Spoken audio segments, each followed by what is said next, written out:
Tout au long de l'année, il y aura quelques étapes un peu plus administratives à suivre, alors je vais vous en donner plusieurs en rafale. La première d'entre elles, c'est de choisir en fait la raison sociale ou, autrement dit, choisir le nom que l'entreprise va utiliser tout au long de l'année. Donc, trouver un bon nom, c'est extrêmement important parce que ça va suivre l'entreprise tout au long de l'année. Ça doit représenter leurs produits en fait qu'ils vont vendre tout au long de l'année. Dans la documentation qu'on vous fournit, que l'équipe de J'entreprends vous fournit, vous allez avoir différents conseils et astuces pour choisir un bon nom que vous pourrez partager aux membres de l'équipe.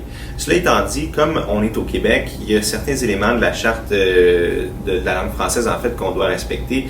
Donc, je vous donne tout de suite les deux règles de base. Premièrement, il doit y avoir un mot au moins dans le nom qui soit un mot en français et également les noms ou les mots inventés sont acceptés.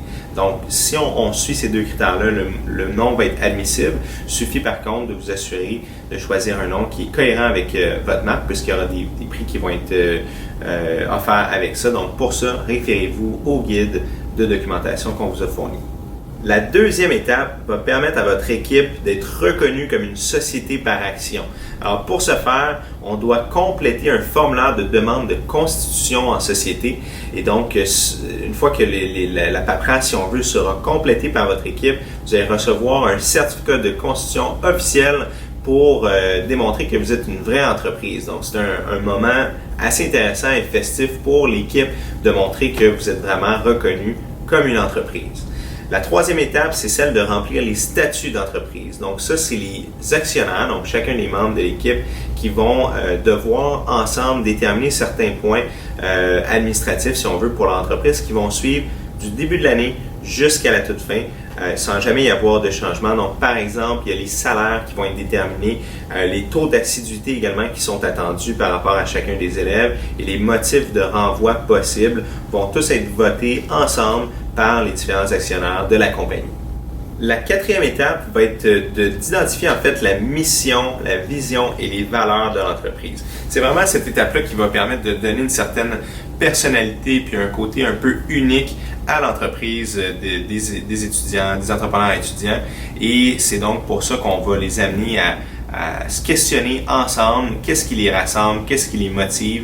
Et donc, on va réunir la mission, la vision et les valeurs de l'entreprise. Il y a plusieurs de ces éléments-là qui vont être repris par la suite dans le plan d'affaires pour la présentation des plans d'affaires, dont on va parler un petit peu plus tard dans la capsule portant sur les événements.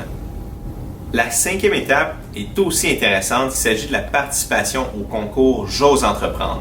Donc, ce concours-là, c'est un concours provincial d'entrepreneuriat où est-ce que les entreprises à travers le Québec peuvent soumettre leur candidature et nos entreprises écoles sont invitées à faire la même chose. Ce concours-là a trois volets, le volet local, régional et provincial.